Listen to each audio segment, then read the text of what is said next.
Mr. Secretary, how many employees does the Department of Health and Human Services have? Roughly 90,000, Senator. And your testimony is that half are back in the office full-time and half aren't? That the OMB guidance essentially calls for a process where we can have physically. I understand the OMB guidance. Yeah. Is it your testimony that half are back of those 90,000 are back in the office full-time and half aren't? My testimony is that we are in compliance with the OMB guidance on how we handle the workforce. Is it your testimony that half of the 90,000 are back in the office full-time and half aren't? Again, my testimony is that we are complying with the OMB guidance. We can make sure you know what the guidance is, so you know what we're complying with. Is. I'm just trying to understand how you've implemented it. What percentage of your employees are back in the office full-time? I could try to get that information back to you because we have a mix. I came to talk about the budget, but I can try to get back to you. You don't have any idea how many of your 90,000 people are back in the office full-time? I can tell you the types of mix of employment that we have. Yeah, but that's what I'm asking. You got 90,000 employees. That's right. How many are back in the office full-time? What percentage? And as I said, this is a budget hearing. I came to talk about the budget. Yeah, but you don't know. You don't know how many of your people are back in the office full-time. I can get back to you, Senator. I could get you as best I can a response to that particular question, but I came here to talk about the president's budget. Why is Medicare Advantage so popular? I'm sorry? Why is Medicare Advantage so popular? Why is Medicare Advantage so popular? You'll have to help me with what do you mean by that? You don't know what Medicare Advantage is? I absolutely know what Medicare Advantage is. Yeah, when why you is say it popular, so popular?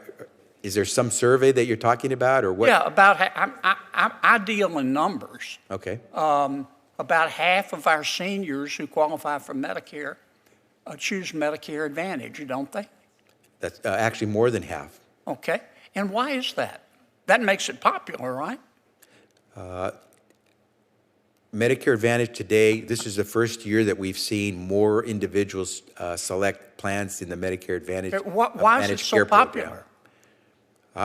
Again, when you say popular, I've heard many Medicare beneficiaries who are complaining about being stuck in a Medicare Advantage plan. Well, is it because the average person, average senior on Medicare Advantage pays $2,400 less in premiums on Medicare Advantage as opposed to traditional Medicare, plus gets more services like dental and vision in many respects? Could that have something to do with it, you think?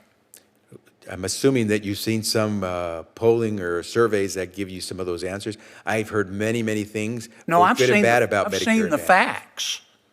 Are you telling me that people on Medicare Advantage don't save money in premiums and copays over traditional Medicare? I have no doubt that some do, but I wouldn't have no doubt that some pay more. I'm talking about the average. Again, I don't know what numbers you're referring to, but I'm more than willing to discuss those with you. Your department puts out. Okay, then what are those numbers, Senator? The numbers say that the average person on Medicare Advantage pays $2,400 less in premiums and copays and gets extra benefits. Is that right? My understanding is they're also restricted in the doctors they have access to, the hospitals they have access to. You're trying to destroy Medicare Advantage, aren't you?